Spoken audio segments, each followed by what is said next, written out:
কোনখানে যাব না গো লা লা লা লা লা লা লা লা লা লা লা লা লা লা।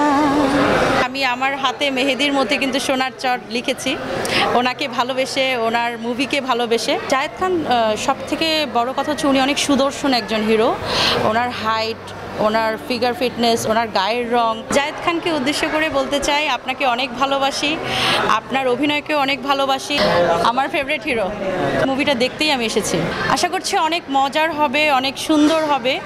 আমি এখনও মুভিটা দেখিনি যেহেতু, কিন্তু একটা গান শুনেছি লাখ ভেলকি লাখ, গানটা শুনে খুব ভালো লেগেছে। এখন তো আসলে অনেকেই মুভি রিলিজ করছেন, আমি বলতে চাচ্ছি না, তারপরও বলছি বিদেশি নায়িকা নিয়ে, কিন্তু জায়েদ খান কিন্তু এখনও সেটা করেনি। জায়েদ খান আমাদের দেশি বাঙালি নায়িকাদের নিয়ে কাজ করছেন এবং এখানে মৌসুমী আপু আছেন।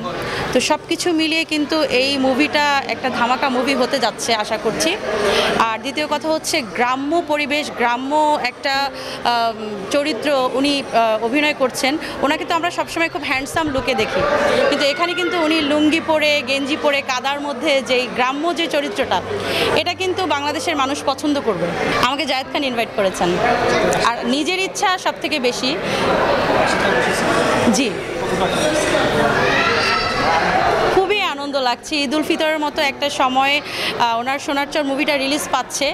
আর সবচেয়ে বড় কথা হচ্ছে আমি আমার হাতে মেহেদির মধ্যে কিন্তু সোনার চর লিখেছি, ওনাকে ভালোবেসে, ওনার মুভিকে ভালোবেসে। তারপরে হচ্ছে ওনার জন্য আমি ঈদ করতে বাড়িতে যাইনি। আমার বাড়ি বরিশালে, জায়েদ খানের বাড়িও কিন্তু বরিশালে। তো ওনার জন্য আমি ঈদ করতে যাইনি, ওনার সাথে মুভি দেখবো বলে।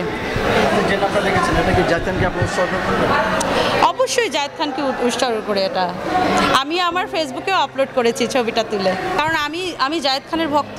জায়েদ খানকে খুব ভালো লাগে, আর অনেক দিন পরে ওনার একটা মুভি রিলিজ পাচ্ছে। সব কিছু মিলে অনেক আনন্দ উদ্দীপনা নিয়ে মুভিটা দেখতে এসেছি।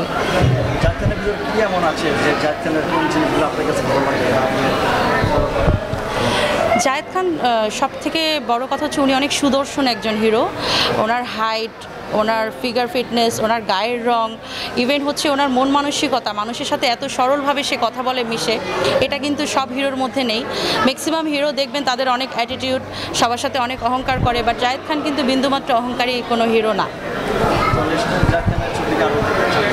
অবশ্যই আমার খুব ইচ্ছা যে প্রতিটা অকেশনে জায়েদ খানের একটার পর একটা ধামাকা মুভি আসুক, সেই মুভি দেখতে যেন আমাদের মতো অসংখ্য দর্শক এসে হলের সামনে ভিড় করে। ভালো লাগে তো ওনার যে নতুন গানটা রিলিজ হয়েছে, এই গানেও কিন্তু উনি ডিগবাজি দিয়েছেন। সোনার চর সিনেমা নিয়ে এটাই বলার আছে, যেহেতু অনেক দিন পরে ওনার একটা মুভি রিলিজ হচ্ছে, আর সব বাঙালি আর্টিস্টরা অভিনয় করেছে। এই মুভিটাকে ঘিরে কিন্তু অনেক আলোচনা, অনেক সমালোচনা, অনেক কিছু হয়ে যাচ্ছে। তো এরকম মুভি আরও আসুক, আর সোনার চরের জন্য অনেক শুভকামনা, অনেক ভালোবাসা। জায়েদ খানকে উদ্দেশ্য করে বলতে চাই আপনাকে অনেক ভালোবাসি, আপনার অভিনয়কেও অনেক ভালোবাসি। আপনার জন্য দোয়া রইল, আপনি আরও সুন্দর সুন্দর মুভি আমাদের জন্য উপহার দেন। আর আরেকটা কথা হচ্ছে, আমি যেহেতু কণ্ঠশিল্পী, আপনার নেক্সট কোনো মুভিতে আমার যেন গান গাওয়ার সুযোগ থাকে।